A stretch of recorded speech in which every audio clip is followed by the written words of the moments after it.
Watch Daniel Jones try to play, and I have been in this situation, and I've told the story many times. Pete Carroll, as the head coach of the Jets, made me dress for a game that I was not really able to play in. He just said, I just want you dressed, and I want you on the sideline.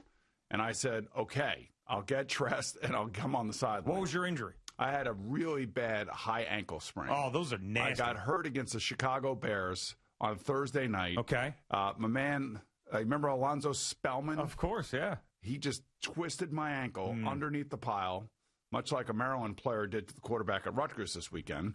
And the Rutgers quarterback off the field. Sure. The backup comes in. They end up winning because Greg Schiano's an unbelievable coach.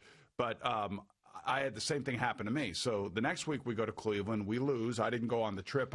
I wasn't able to actually even walk. That's like a 4 to 6 week injury at best, right? So the next week, if I remember correctly, I think it was against the Colts. And, Pete Carroll was like, you got to practice. And I'm like, I can't even move. I said, I'll try to practice. So I took a couple snaps, threw the ball a few times, but there was no way that I could protect myself. They came up with a soft cast idea where they taped my ankle underneath my shoe, and then they put the soft cast outside my shoe, painted it white, and then taped it again. Yeah. So I was out there with like a club foot. And how did that feel? Not good at all. But I was on the sideline, and the first series, if it was first or second series, I can't remember. Maybe it could have even been the third series. We weren't moving the ball offensively at all, and there may have been an interception in there or something. And Pete Carroll says, okay, you're in. And, like the hero that you want to be and you want to play for your let's players. go, I'm going to do this. Right. We're our own worst enemy. How many times have I said that on this radio program? The professional athlete who gives a crap wants to go out there and play. He wants to play. He wants to be in there. He feels the pressure. He puts pressure on himself. And so I went out there. I think we won the game 6-3. And the rest of the year, I wasn't right. Because you just can't ever get right. And no matter how hard you try to rehab an injury, and a hamstring in this case is everything to Daniel Jones, because a big part of his game is being able to escape and run and make plays, and Jason Garrett calls plays so he can run with the ball. And they've been effective. And that obviously was not a part of the game plan yesterday. And as the game wore on, you saw him struggling more and more and more and more. And I bet you the first time he tried to move and get away from somebody was the first time that thing probably re-popped on him again. And it was just, I understand he wants to play. Look, first of all, he's replacing a legend that never missed a game. Okay, so that you have that pressure going on. You have the team that is in the middle of a 4-game winning streak and is leading their division. You have that pressure going on. You have like the internal pressure that he feels from the coaching staff and from the players that may not even be there. It may be what he is perceiving coming his way, and he feels like he has to play. Yeah. So he has. And look, I'm not comparing it to the Army, the Marines, any of that.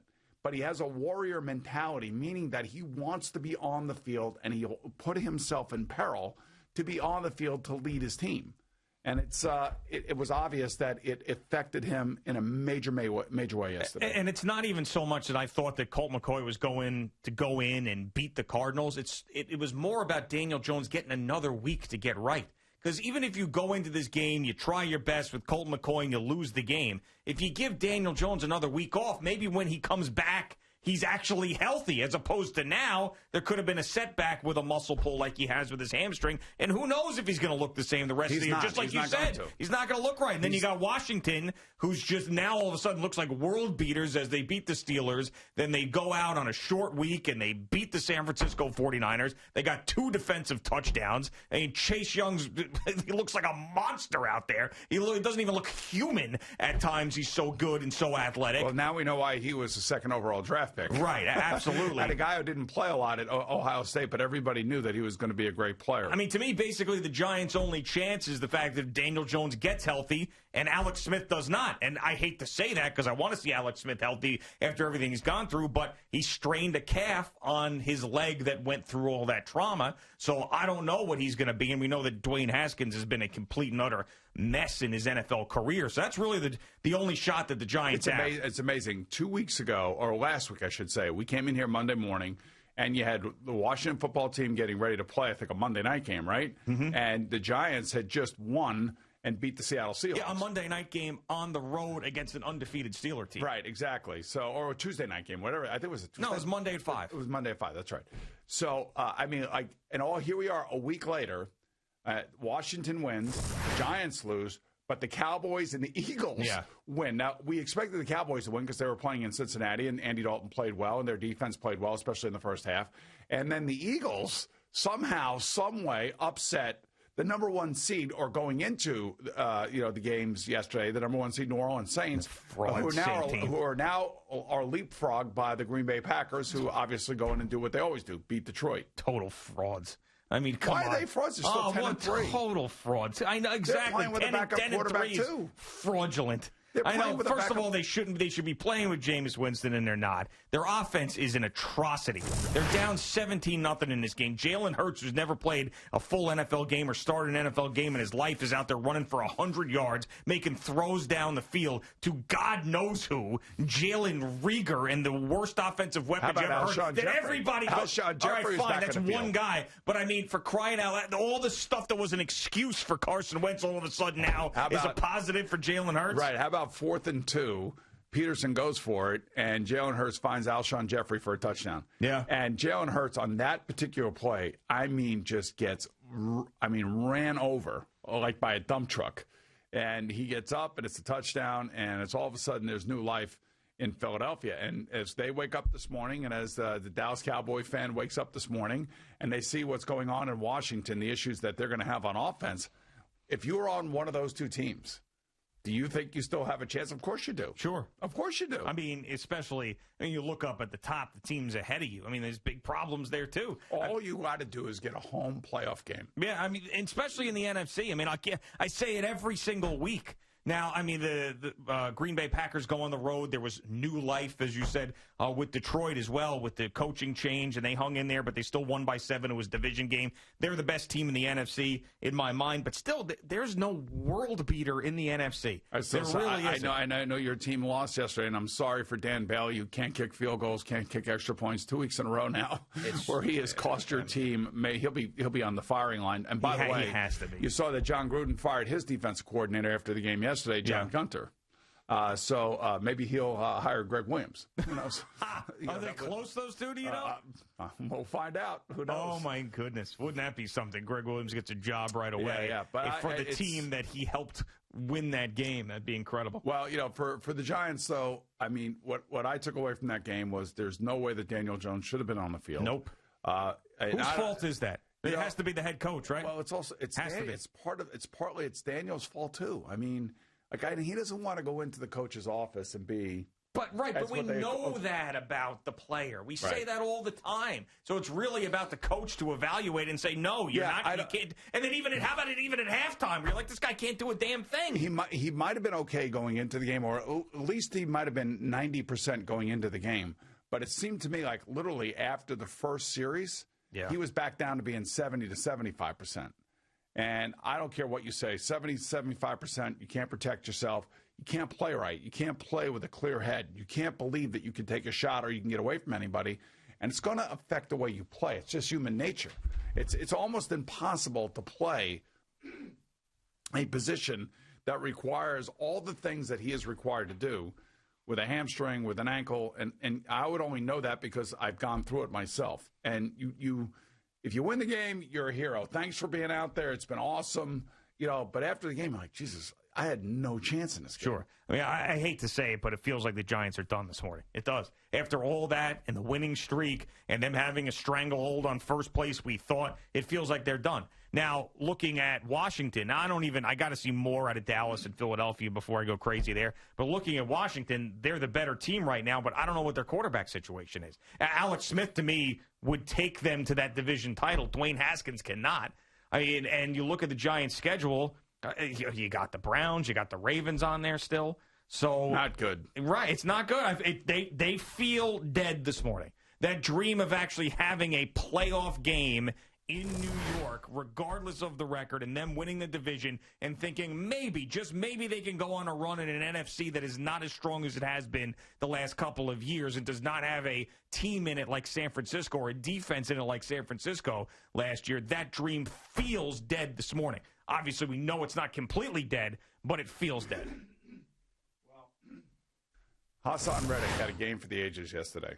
Yeah. He had 5 sacks. He was all over the field. He's a local kid from Camden County. And he had like one of those. Is that closer or farther than you, Al? Camden. It's farther, right? Farther. It's down more towards Philadelphia. Right. So are we talking? Is that really a local kid? Yeah. Isn't he more of a local Philly kid than he is a local Jersey or New York guy? Jersey. I mean, I understand that. I mean, he went to Temple. Like, is a guy who like grew up in Rochester, New York, or is that a local kid too? Well, I mean, we got to stop it. We just grasping at straws with the local kid stuff. Yeah, it's right across the river from Philly. They watch Philly TV. They root for Philly teams. That's a Philly local. Yeah, it's like all of a sudden we got the writers around. That's a local kid getting But when they want sacked. to hear good sports talk, what do they do? They listen to New York radio, right? I suppose, yes. Yeah, so anyway, I'm going to consider him a local kid simply because it is a New Jersey kid, and he had an unbelievable game. So good for him, man. I mean, I don't know. 5 sacks in a game is ridiculous. Yeah. That is insane. That's great. But then when you have a quarterback that can't move back there, right? Whether it be the backup who can't move or the starter who's got a hamstring injury and he can't move, it is what it is. But I also say this in regards to the New York Jets, how to kill a quarterback's future in 10 different ways. And it started the day that they drafted Sam Darnold. And what I saw yesterday from him was a kid that basically has had every ounce of confidence knocked out of him. He's shot. And he is shot, and he deserves to move on and go to another place and resurrect his career. And I believe he will. I believe he's a great kid. I believe he wants to be great. The things that are happening around him and what has happened to him, in large part, are not his fault. I would say 75 to 80% of the stuff that has happened to this team while he has been the starting quarterback are not his fault. The other 25%, the injuries, the illness, the things of that nature that really stunted his growth here early on, those things, you'd like to think you could try to control. It's almost impossible to do that. But watching him and watching that team yesterday. It's not football. They have no belief in themselves. They have no confidence whatsoever. He is totally shot. I saw him after the game talking and heard him after the game talking. He is wiped out. It's got to be over. I mean, but they got to keep playing them because they got to keep losing. I was thinking yesterday when they were doing this because by 40-3, and when they take out Russell Wilson as Geno Smith, that's not my first priority anymore. Watching the Jets, when I go back and I see the Jets have the ball at the end of the game and they're just running the clock out, I was thinking that's probably 5 or 6 times. I'll have to go back and look. But 5 or 6 times that the Jets have been in a position this year where they don't even try when they have the ball at the end of the game. I mean, at that point, right, I understand at that point they can't. But find me another team that's got 2 of those this year. The Jets probably have done it 6 times this year where they get the ball at the end of the game and they're just handing it off to get out of there because it's so bad. This obviously, and it has been this way probably for 6 weeks. It's all about next year and the year after that. And all I know is that whoever they need to hire as a coach, better have a big personality, better come in here and be the man. Like, Rex Ryan was the man, Bill Parcells was the man. Whoever it is, they have to find, and I don't know who that guy, believe me, I've been racking my brain over this. I'm not even sure that guy even exists right now. Thank you for watching. Please like, comment, and subscribe. And don't forget to hit the red bell so you're notified when we have new content.